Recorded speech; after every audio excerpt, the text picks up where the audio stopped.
staying with Arsenal, new deals on the horizon for them. Two of their star players, William Saliba and Bukayo Saka.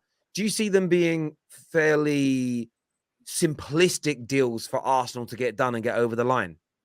Three, really, because Martinelli can be factored in as well. Arsenal are working on a trio of new deals, and all three are in imperious form for Arsenal. So let's start with Saliba, which is really intriguing.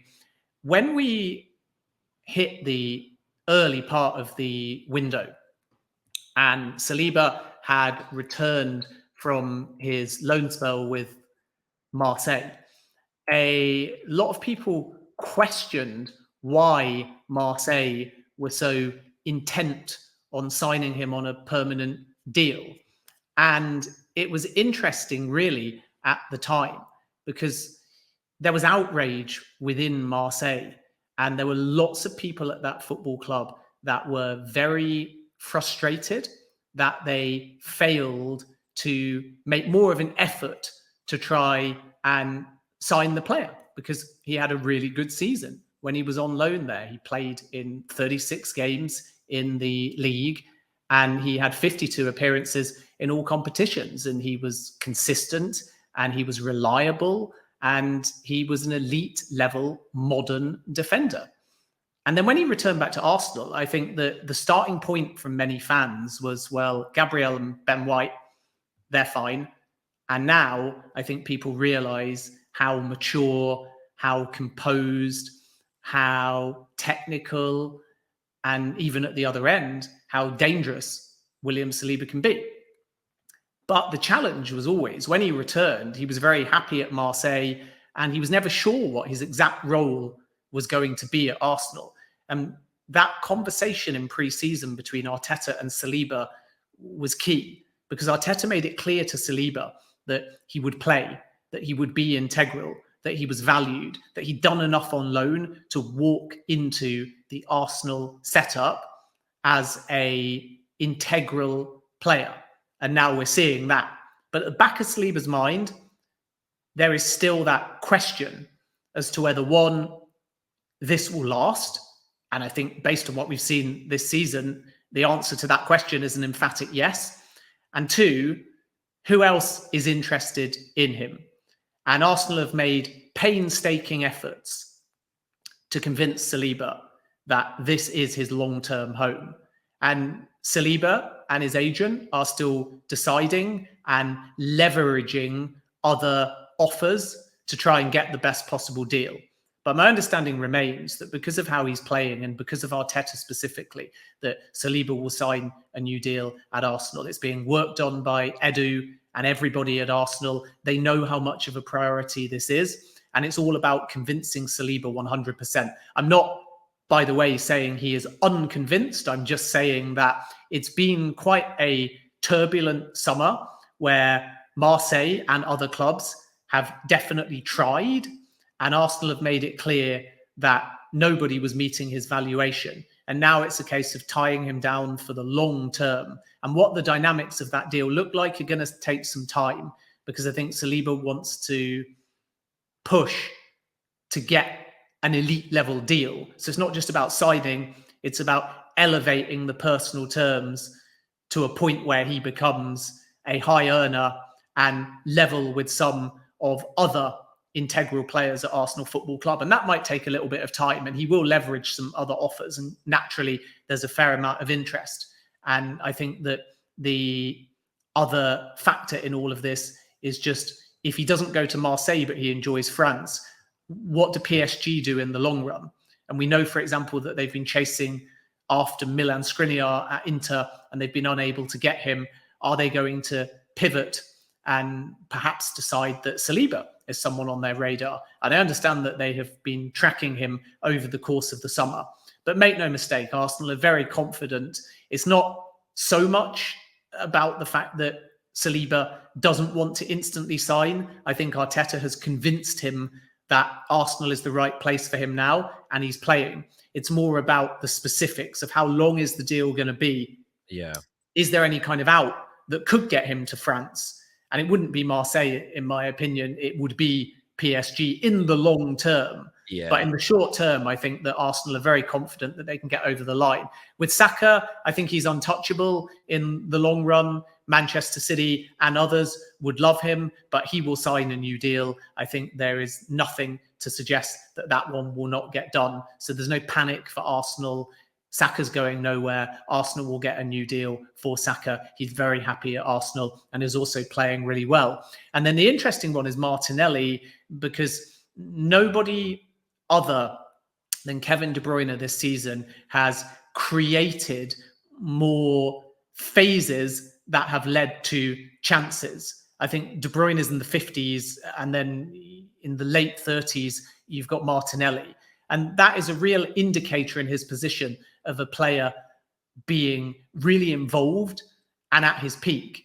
And it's a very specific metric that the football geeks like, because it tells you that his involvement is leading, whether directly or indirectly, to shots on goal, to relevant chances created. And that tells you that he's part of the chemistry, he's part of the balance, he's part of the attacking phase. He's doing both heralded work and unsung work. And this is why he's on the radar of a number of clubs. And make no mistake, Chelsea are one of them. So Arsenal have got some work to do because there will be a high volume of interest, but they're flying. They are on course Champions League football. At the moment, they're a genuine Premier League contender. So if you're any of those three players, there is absolutely no reason to consider a move away.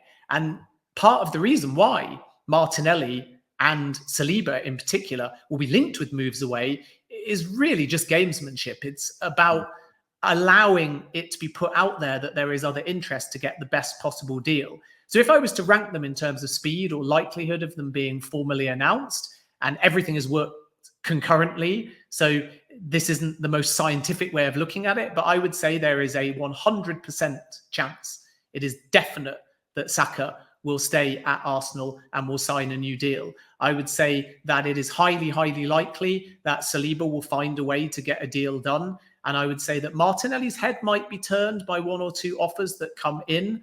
But again, I don't see any problems for Arsenal because all three are playing at their peak. All three are in majestic form, and so are Arsenal. So unless anything changes in terms of Arsenal's Champions League chances, then they're in a great position. And the only intriguing aspect to all of this, if there's any doubt in the player's mind, is do you wait until January and then see where Arsenal are and then make a decision? Do you put a clause in the contract now that says if we don't make Champions League football, I'm allowed to leave? Or do you just sign and build on the momentum? And obviously only the players know the answer to that question. But that is the only thing that complicates it, really, that when you haven't got that history of week in, week out being at this form, Arsenal kind of flirted with it last season, but then had lulls. And when you haven't got the broader history as a club of being a Champions League automatic like Chelsea, that runs through a player's mind. What if I sign now and then things change? So it can be sensible, if you know the deal is there on the table, to just let the season run a little bit longer and then make absolutely sure that Champions League football is going to happen. And that might run through their mind as well. But Arsenal can be very, very confident. And I can confirm that they are actively and quite aggressively working on contract extensions for all three players. Yeah, and I think for me, this is one of those things. I've been quite complimentary of Arsenal this year, much to the disdain of Man United fans that continually don't understand it. I'm an unbiased person. I can't help it. But this, for me, is fundamental in them proving to their fans that they have changed their football club. And what I mean by that is, in the 90s, they had brilliant teams and they lost players and rejuvenated it, and they created the invincible side. I've felt since then, and you're talking nearly 20 years, they very rarely replace an outgoing star with a player who is as good in and around the same level. Secondly, they haven't been able to compete regularly at the highest level. So you also lose your star players because at some point, Saliba and Saka, Martinelli and co are going to want to win league titles and Champions Leagues. That's what elite level footballers want to do. And I think getting them on new deals is key, but then continuing to invest in your squad, keeping yourselves like where they are right now. There's not a player in that Arsenal dressing room that's going to be thinking about going elsewhere. but you've got to maintain that and then win to keep this team together. Because I think the most soul-destroying thing for Gunners would be to like almost be there, but then the Cronkies don't quite keep investing enough to get them over the line, keep them at the highest level. And then, yes, they're signing new deals, but then in 2 years' time, you know, 120, 130 million pound bid comes in, and Saliba wants to go to PSG, and Martinelli wants to go to Real Madrid. I feel like Arsenal are big enough if they spend the right money on wages and keep investing in that squad to keep these players. And it's one thing in my opinion, we just haven't seen Arsenal do well enough in the last 15 or so years. And I think it's an area that they need to get right. Being top of the league and looking so good right now is one part of that. So it's going to be really intriguing to see the kind of direction this goes in and how it plays out over time. But on those players, Martinelli's brilliant. It's been Saka. I've always thought he's great. Saliba, I thought Saliba was going to be good, but the levels of quality he's showing for a centre-back of his age, quality on the ball, positional sense. He's also got that speed of recovery. So if he is slightly caught out, just like Van Dijk used to be able to do, Rio Ferdinand was brilliant at this. I'll put the afterburners on, the Yapstam, put the afterburners on, and I'm going to get there. He has all those attributes, and he really, he really could become the best centre back in the world over the next 12 to 18 months. Even at this age, I really think he could do that. He's just so good. So yeah, it's Arsenal, give him what the hell he wants and tie him down. Because at least then if he leaves, you're going to get a large amount of money you can reinvest. That's what you don't want to do, is have these players run these deals down, which is becoming popular in football, to run deals down so that players can definitely get their moves away. So Gunners, get that tied down now. Get that done.